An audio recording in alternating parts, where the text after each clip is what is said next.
नमस्कार दोस्तों, क्या आपने ध्यान दिया कि पिछले कुछ सालों में भारत में हर चीज की महंगाई बढ़ते ही जा रही है। जैसे कि दाल, चावल, पेट्रोल इत्यादि हर चीज की कीमत बढ़ते ही जा रही है। लेकिन सवाल ये है कि कीमत बढ़ रही है आखिर में क्यों, और बढ़ रहा है तो आखिर भारत में ही क्यों बढ़ रहा है, और इसके पीछे क्या कारण है। तो क्या इसके पीछे सरकार जिम्मेदार है या फिर दुनिया में चल रही घटनाएं।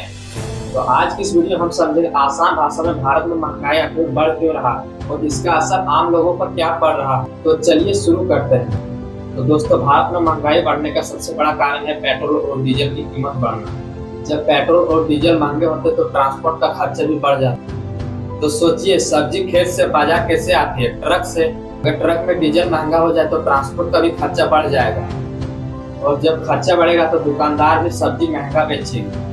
और दूसरा, दुनिया की घटनाएं का असर।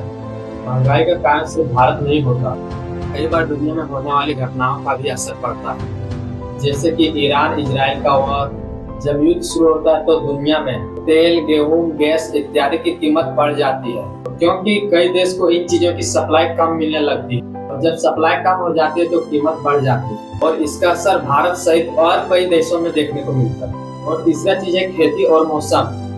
भारत में खाने पीने की चीजों की कीमत बढ़ने का एक बड़ा कारण है मौसम। अगर ज्यादा बारिश हो जाए फिर सूखा पड़ जाए तो फसल खराब हो जाती है, और जब फसल कम होती है तो बाजार में सब्जी और अनाज की कीमत बढ़ जाती है, और इसी कारण से दाल, चावल, गेहूं इत्यादि की कीमत अचानक से बढ़ जाती है। और चौथा चीज है मांग ज्यादा और प्रोडक्ट लिमिट। महंगाई का एक और बड़ा कारण मांग और सप्लाई। अगर प्रोडक्ट लिमिट डिमांडेड हाई हो तो उस चीज का प्राइस बढ़ जाता है। उदाहरण के लिए, अगर बाजार में 100 लोग टमाटर खरीदने जाते हैं लेकिन टमाटर सिर्फ 50 लोगों के लिए ही है, तो दुकानदार टमाटर का प्राइस बढ़ा दे। इसी को कहते हैं डिमांड एंड सप्लाई का नियम। कांग्रेचुलेशन दोस्तों, आप समझ चुके होंगे कि भारत में महंगाई बढ़ने के पीछे क्या क्या कारण होते हैं। ऐसे इन्फॉर्मेशन वीडियो देखने के लिए चैनल को सब्सक्राइब कर लीजिए एंड लाइक और कमेंट कर दीजिए कि अगला वीडियो किस टॉपिक पर लाएं। तब तक के लिए जय।